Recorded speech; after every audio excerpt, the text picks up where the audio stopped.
Hey y'all, welcome back. In this video, we're going to be moving on to section 2 of unit 1. We're going to be talking about variables and data types. So this is the first of 4 videos. In this video, we're going to be introduced to the idea of what is a variable, and I'm going to do so using some analogies. Alright, what is a variable? So think of a video game you like. There's probably something that's kept track of, right? A piece of information that's important to you as a player. Maybe it's your health. Maybe it's your MP. Maybe it's your skill points, right? Maybe it's the time left on that Mario stage. So those are all pieces of information that need to be kept track of by the program. So how is the game personalized for each player that plays the game, or each time you play a level? What kind of information, that's data, does the game need to remember about each player? So you can think of all of these things, and they're all kept track of using a variable. Now we haven't quite talked about what is a variable yet, so what is a variable? Think of a variable as a storage location for a value. That's all. Okay? A variable is a storage location for a value. And the way I like to think about a variable is think of it as a box. It's a box that contains something, and that something is a value. So let's look at the bottom. Let's ignore the right side for now. But on the bottom, we have a box. That's the peach tan color. And inside the box is a value. That value is 54. Now, we label this box using a name. This box has the name of value. Now, right here, the second box from the left, we have a value inside, and that is 45.3. This box has a label as well, and that label is value 2. We have another box, and inside the box is a value of true. This box has a label, and the label is yes.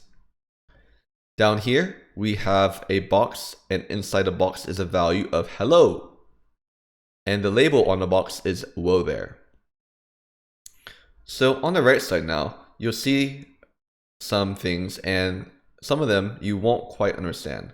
Like, what is int double boolean string? Well, we kind of know what string is right now, right? But we haven't talked about any of the other ones, and we don't know what these equal signs mean.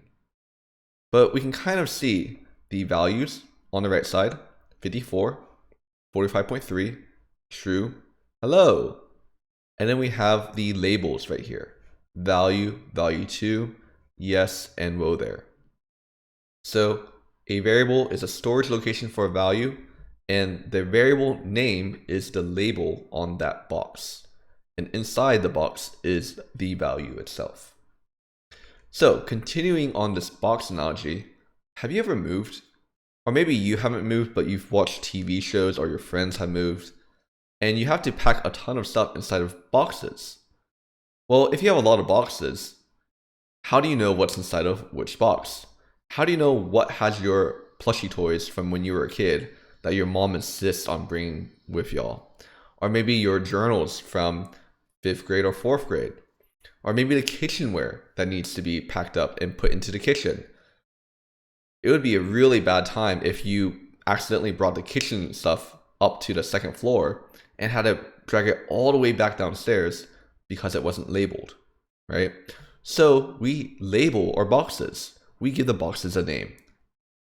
So the analogy is a box label is to a variable name, as whatever is inside the box is to whatever is in the variable, or whatever value the variable holds.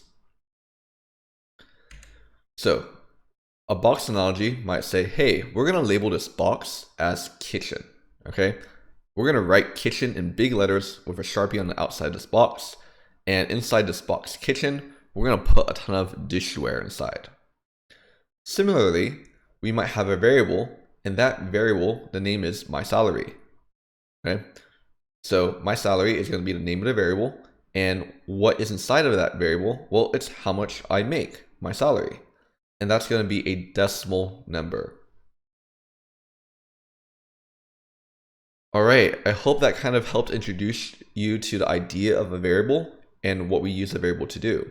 We use it to essentially label a box and store value inside of it. In the next variable, not in the next variable, in the next video, we're going to get some practice actually declaring and naming some of those variables. All right, see you in the next video.